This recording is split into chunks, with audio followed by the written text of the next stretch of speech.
Perkenalkan, nama saya Muhammad Jody Ainul Yakin. Di sini saya akan mempresentasikan sikap dalam olahraga. Assalamualaikum warahmatullahi wabarakatuh. Perkenalkan, nama saya Muhammad Jody Ainul Yakin, NIM 6101418144, Rombel PJKR-D.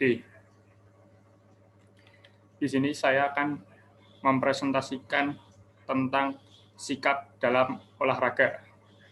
Oke, langsung saja kita bahas.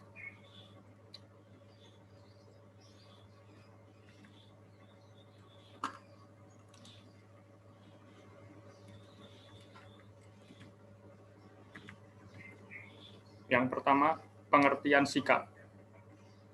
Menurut Elliot Aronson, psikologi sosial telah mendefinisikan sikap sebagian evaluasi yang bertahan, positif atau negatif, orang, objek, dan ide. Kita dapat memilih dua ciri penting sikap dari definisi ini. Pertama, sikap tahan lama. Setelah kita menetapkan sikap yang kuat terhadap olahraga, kita cenderung untuk mematuhinya.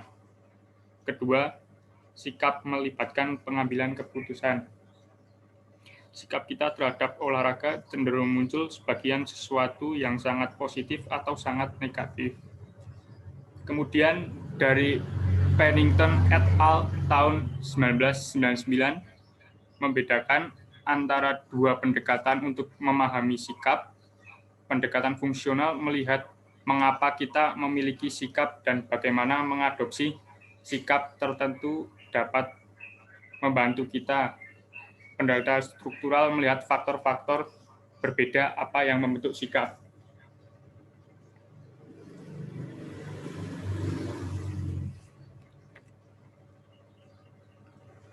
Kemudian fungsi sikap. Smith L. tahun 1964 mengemukakan bahwa memiliki sikap melayani tiga tujuan psikologis utama. Yang pertama yaitu fungsi adaptif, kemudian fungsi pengetahuan, dan fungsi pertahanan ego. Fungsi adaptif dari sikap melibatkan kegunaan dari sikap tertentu dalam membantu kita mencapai tujuan kita. Misalnya, satu cara di mana kita mungkin masuk dengan kerumunan yang diinginkan adalah dengan membagikan minat mereka pada olahraga secara umum atau pada olahraga tertentu. Ini bukan untuk mengatakan bahwa orang secara teratur dan sinis mengubah sikap mereka untuk mendapatkan dukungan. Kemungkinan besar tanpa menyadarinya kita dipengaruhi oleh kesadaran kita tentang seberapa besar kebaikan atau kerugian sikap tertentu yang dapat menimpa kita. Kemudian, fungsi pengetahuan dari sikap mengacu pada fakta bahwa memiliki sikap membuat dunia menjadi tempat lebih sederhana dan lebih dapat diprediksi. Ini juga berarti kita dapat menghemat energi mental diri kita sendiri yang sebaliknya harus digunakan untuk menganalisis setiap orang dan situasi yang kita temui. Misalnya, kita mungkin memiliki pandangan yang positif secara universal tentang olahraga, terlepas dari sifat olahraga yang berbeda dan konteks di mana olahraga itu berlangsung. Sikap seperti itu kemudian membebaskan kita dari urusan rumit membuat penilaian moral tentang detail seperti keselamatan. Kemudian, fungsi ego defensif atau self-defensif menyangkut fakta bahwa kita dapat mengadopsi sikap untuk membantu melindungi diri kita dari perasaan sulit atau menyakitkan. Misalnya, salah satu cara anak-anak dapat mempertahankan diri dari perasaan terhina yang mereka alami dalam pelajaran olahraga adalah dengan bersikap negatif terhadap semua olahraga. Kemudian struktur sikap. Pendekatan struktural terhadap sikap melihat berbagai komponen yang membentuk sikap kita. Secara umum disepakati bahwa ada 3 aspek sikap kita, yaitu dimensi kognitif, dari sikap menyangkut keyakinan kita, dimensi sikap afektif menyangkut perasaan kita, atau istilah afektif berarti emosional. Dimensi perilaku dari sikap menyangkut tindakan kita.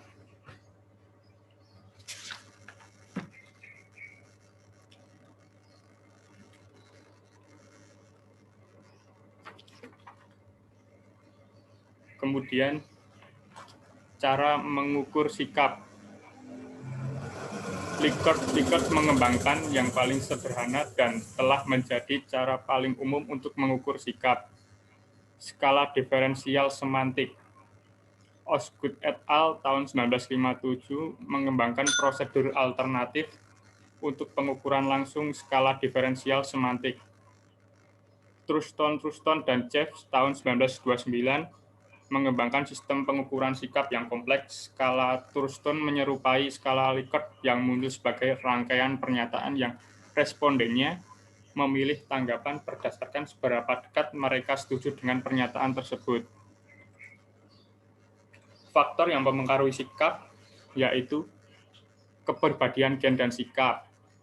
Eysenck mengusulkan bahwa orang yang tinggi ekstroversi dan psikotisme cenderung memiliki sikap pro-olahraga. Kepribadian terutama ditentukan oleh faktor genetik. Bisa dibayangkan bahwa gen dapat mempengaruhi sikap olahraga.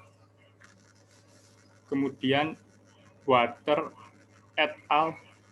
Menemukan bahwa kembar identik yang terpisah memiliki pandangan yang lebih mirip pada berbagai topik daripada kembar fraternal yang terpisah. Studi ini menyiratkan bahwa gen berperan dalam mempengaruhi sikap kita, namun kita harus ingat bahwa ada kesulitan yang serius dalam melakukan penelitian dengan kembar terpisah. Kemudian, pembelajaran sosial tentang sikap. Anak-anak cenderung mengamati dan meniru perilaku panutan mereka. Dengan demikian, anak-anak cenderung mengadopsi sikap terhadap olahraga yang mereka lihat pada orang tua mereka. Kemudian, keterlibatan orang tua. Sejauh mana orang tua secara aktif terlibat dalam kegiatan olahraga, anak dapat mempengaruhi sikap mereka terhadap olahraga. Kemudian, keinginan untuk kesehatan dan peningkatan fisik. Saat ini ada peningkatan tekanan sosial pada orang-orang dari segala usia untuk mempertahankan tubuh tertentu yang ditandai dengan massa lemak rendah dan massa otot tinggi. Di satu sisi, ada keprihatinan yang tulus tentang tingkat obesitas anak dan orang dewasa yang meningkat pesat serta masalah kesehatan yang menyertainya. Kemudian sikap terhadap persaingan. Teori pembelajaran sosial berguna dalam memahami bagaimana kita memperoleh sikap kita terhadap persaingan. Teori tindakan beralasan, menurut Atzen dan Fishbein, telah menghasilkan model hubungan antara sikap dan perilaku yang terbukti populer dalam psikologi olahraga. Ini disebut teori tindakan beralasan. Dalam TRA, 2 faktor menentukan niat individu untuk ikut serta dalam olahraga. Kemudian, teori perilaku terencana. Azen tahun 1985 memperkenalkan modifikasi ke teori tindakan beralasan, menciptakan cabang yang dikenal sebagai teori perilaku terencana. Idenya adalah bahwa meskipun TRA efektif dalam memprediksi bagaimana orang akan berperilaku dalam situasi di mana mereka memiliki kendali penuh atas tindakan mereka dan dapat berperilaku sepenuhnya secara sukarela, TRA kurang berguna dalam situasi di mana perilaku sangat dibatasi oleh keadaan. Kemudian sikap terhadap olahraga dan perilaku olahraga. Seperti yang dikatakan Gill, kami tertarik pada sikap dalam psikologi olahraga bukan untuk kepentingan mereka sendiri, melainkan untuk pengaruhnya terhadap perilaku olahraga. Kemudian model transteoretikal atau TTM. TTM awalnya diproduksi oleh Proskauer dan Di Clemente tahun 1983 untuk memahami lebih baik mengapa beberapa perokok berhasil menyerah tanpa bantuan profesional. Menurut TTM, orang melalui 5 tahap sebelum mereka secara teratur berpartisipasi dalam olahraga ini. Ada 5 tahapan. Yang pertama, pra-perenungan. Yang kedua, perenungan. 3, persiapan. 4, exit. Dan yang terakhir, pemeliharaan. Kemudian selama kemajuan melalui 5 tahap, seorang individu dapat menggunakan berbagai strategi untuk mendorong pergeseran berkelanjutan dari tidak aktif ke aktivitas. Ini termasuk memanfaatkan dukungan sosial seperti dalam membina persahabatan dengan atlet yang cenderung bersosialisasi dalam konteks olahraga.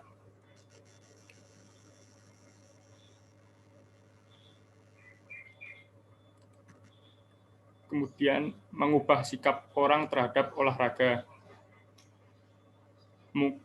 Ada sejumlah pendekatan teoritis untuk mengubah sikap yang dikemukakan oleh Festinger tahun 1957 dan teori persepsi diri BEM. Disonansi kognitif adalah sensasi tidak menyenangkan yang kita alami ketika suatu sikap yang kita pegang bertentangan dengan situasi atau niat saat ini. Misalnya kita mungkin percaya bahwa sangat penting untuk berolahraga setidaknya 3 kali seminggu untuk menjaga kebugaran kita, tetapi kita mungkin tidak dapat berolahraga untuk minggu depan mungkin karena kita akan pergi berlibur atau bekerja sangat keras. Kemudian teori persepsi diri, pendekatan yang sangat berbeda terhadap perubahan. Sikap dikemukakan oleh BEM tahun 1967 yang mengusulkan bahwa sikap kita ditentukan oleh perilaku kita. Terima kasih. Wassalamualaikum warahmatullahi wabarakatuh.